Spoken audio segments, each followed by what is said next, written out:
Stop, berhenti jadi programmer. Halo semua, di video kali ini aku bakal bahas tentang sesuatu yang bikin kamu mikir dua kali untuk jadi programmer.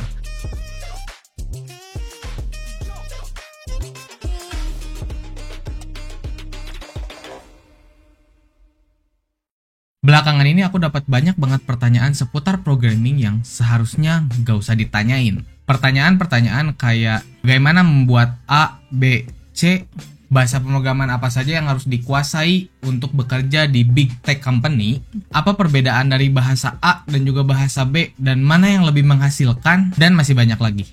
Kenapa sih pertanyaan ini tuh aku bilang gak harus ditanyain atau seharusnya tidak ditanyain? Karena sesimpel kita jadi lupa tujuan kita sebagai programmer itu apa. Kalau pertanyaanmu berkutat di situ-situ aja, mungkin kamu cuman bakal jadi tukang ketik doang. Lupain deh image programmer yang duduk nyantai ngetik-ngetik doang terus jadi aplikasinya gitu. Sebenarnya realitanya lebih kompleks dari itu. Part 1, realita kerja programmer. Pernah nggak sih kamu kepikiran deadline yang mepet, revisi yang nggak ada habisnya, bahkan bug-bug yang bikin pusing kepala? Apakah kamu yakin kamu bakal siap jadi programmer? Aku sendiri ngalamin masa-masa dimana aku harus lembur kerja berhari-hari buat nyelesain project, dan itu benar-benar nguras tenaga dan pikiran. Jadi, kamu yang ngerasa coding itu cuma buat ngetik code doang, coba pikir lagi. Waktu awal-awal jadi programmer, aku sendiri pun ngalamin yang namanya kaget karena ada revisi dan juga bug-bug aneh yang harus dikerjain selama berhari-hari. Dan gak jarang juga gitu, ada beberapa klien yang ekspektasi mereka dan output websitenya itu tidak sesuai dengan harapan. Jadi kita harus melakukan banyak improvisasi lagi untuk mendapatkan hasil yang mereka inginkan. Dan itu artinya kita harus siap-siap beradaptasi dan ubah codingan kita berkali-kali. Bahkan ada project yang aku dengar dari pengalaman temanku yang revisinya lebih dari 10 kali.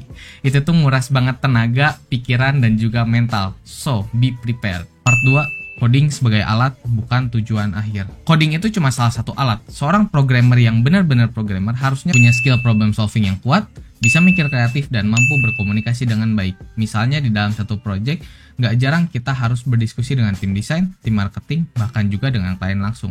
Kalau kamu cuma jago ngetik codingan tapi gak bisa kerjasama, siap-siap deh kamu bakal jadi beban di tim kamu sendiri. Dunia IT itu memang kadang kejam sih. Teknologi yang kita kuasai saat ini mungkin di hari besok udah nggak laku lagi gitu. So, kita harus jadi lifelong learner. Contohnya dulu ada bahasa pemrograman seperti Pascal dan COBOL yang sangat populer, tapi sekarang nggak ada kan developer yang pakai itu. Banyaknya milihnya Python, JavaScript, atau Swift. Ini menunjukkan betapa cepatnya perkembangan teknologi, dan sebagai programmer kita harus siap beradaptasi dengan perkembangan teknologi yang sangat cepat tersebut. Aku sendiri juga pernah harus menguasai satu bahasa pemrograman baru karena tuntutan pekerjaan, dan ini tuh lumayan gak mudah gitu karena menuntut kita untuk cepat belajar dan juga cepat mengimplementasikan itu ke dalam proyek yang kita miliki. Ini tuh butuh waktu dan usaha yang ekstra banget nih untuk mencapai goals tersebut. Part 3, jangan ikut-ikutan, temukan passionmu. So, jangan jadi programmer yang cuma ikut-ikutan doang atau cuma tergiur oleh gaji programmer yang katanya besar gitu ya. Di internet nih banyak banget nih kata programmer gajinya itu gede-gede gitu ya. Nah, kamu tuh jangan sampai tergiur oleh hal itu doang gitu. Kamu harus menemukan bahwa programming itu passion kamu sendiri. Dunia programming itu luas banget. Ada banyak bidang yang bisa kamu tekuni. Misalnya, kamu bisa jadi web developer, mobile developer, game developer, data scientist, dan banyak lagi. Sebelum mulai berkarir jadi programmer, coba kamu cari tahu dulu minat dan bakat kamu itu di bidang yang mana gitu ya, dari yang tadi aku sebutin. Mau bikin website keren, aplikasi mobile yang inovatif, atau mungkin coba-coba bikin game yang bikin orang ketagihan.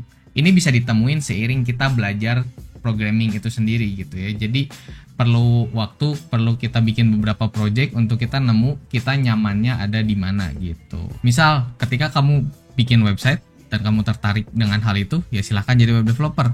Ketika kamu bikin aplikasi mobile dan tertarik dengan itu, silahkan jadi mobile developer gitu. Dan misalnya kamu nyoba-nyoba bikin game pakai Unreal Engine atau pakai Unity, nah kamu nyaman tuh di situ, silahkan jadi game developer. Jadi banyak banget bidang yang bisa kita explore dan kita harus temukan itu sebagai passion. Aku sendiri mulai dari proyek-proyek kecil, waktu itu coba bikin website pribadi, dan dari situ belajar banyak tentang HTML, CSS, dan juga JavaScript.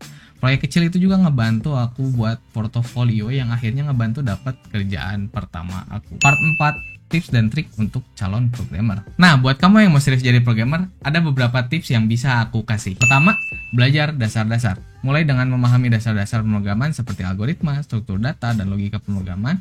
Ini penting banget karena ini adalah fondasi dari semua bahasa pemrograman. Kedua, pilih bahasa pemrograman yang tepat.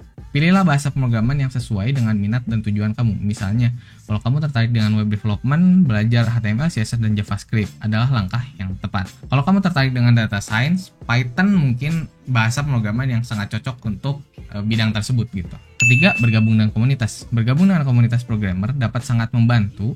Kamu bisa belajar dari pengalaman orang lain, mendapatkan saran, dan juga menemukan mentor yang bisa membimbing kamu gitu. Yang keempat, terus belajar dan beradaptasi. Teknologi selalu berkembang, jadi kamu harus siap untuk terus belajar dan beradaptasi dengan perubahan yang ada.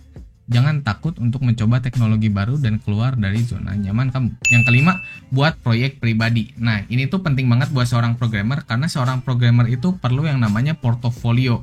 Portofolio itu diciptakan dari proyek-proyek yang mungkin kita kerjain dari orang atau mungkin kita bisa bikin itu dari fake project gitu ya.